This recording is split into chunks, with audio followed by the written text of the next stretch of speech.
Hello, welcome.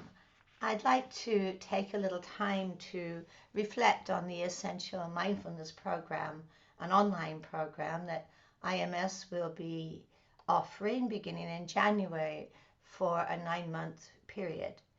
So I would really like to reflect a little bit on what this program is going to offer over this period, beginning with the word mindfulness. In Pali, this word is actually sati, and it is the most frequently used word in the Pali Canon. When the early translators struggled to find an English translation for sati, they borrowed the word mindfulness from the Gospels. More accurately, it's probably translated as a present moment recollection. But even this, even though it's more accurate, it doesn't really capture or do justice to the subtleties and the nuances held within the word sati.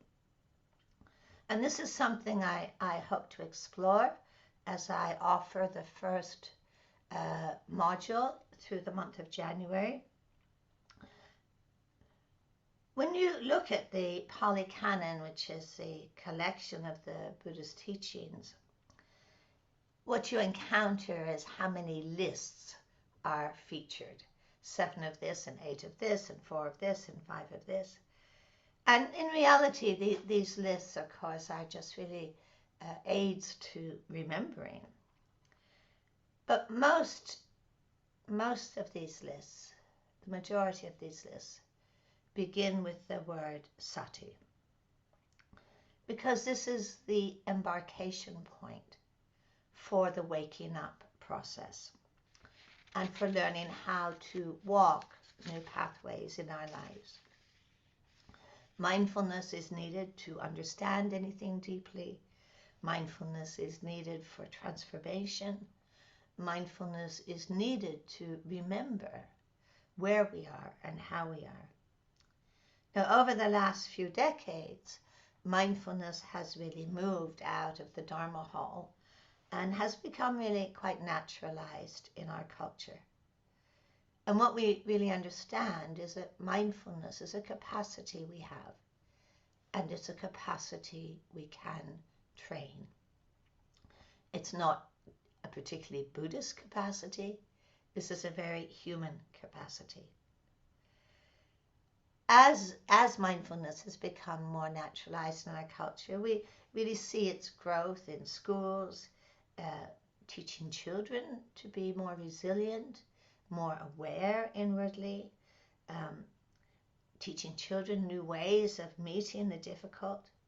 We see it widely adopted in mental health settings as our world, not just the Western world, but as our world really is faced with an almost epidemic of depression.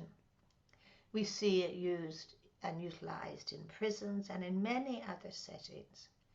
And the question arises, why? Why is mindfulness helpful?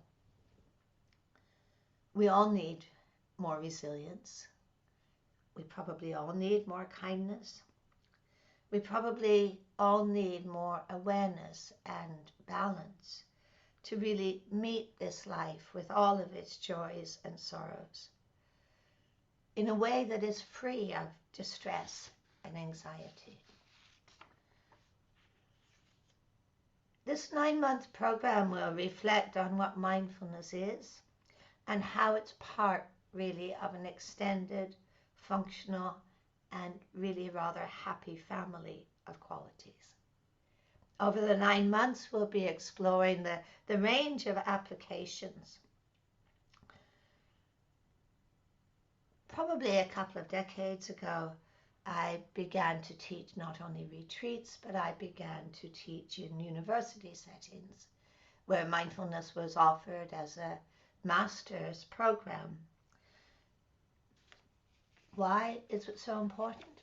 Because I think that anyone who teaches mindfulness and practices mindfulness, that it's really helpful to understand its context and to understand the role and the place it plays in the transformational process.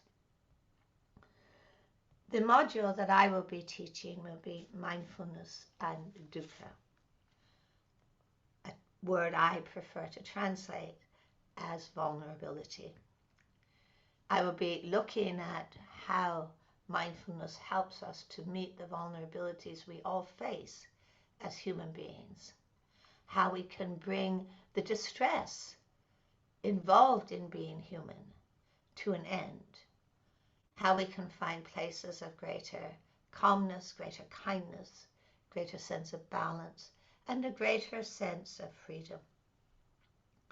There will be many other topics covered over the 9 months of how mindfulness is really rooted in ethics, how it leads to liberating insights, how it can be utilized to meet trauma and help us to communicate more effectively and clearly.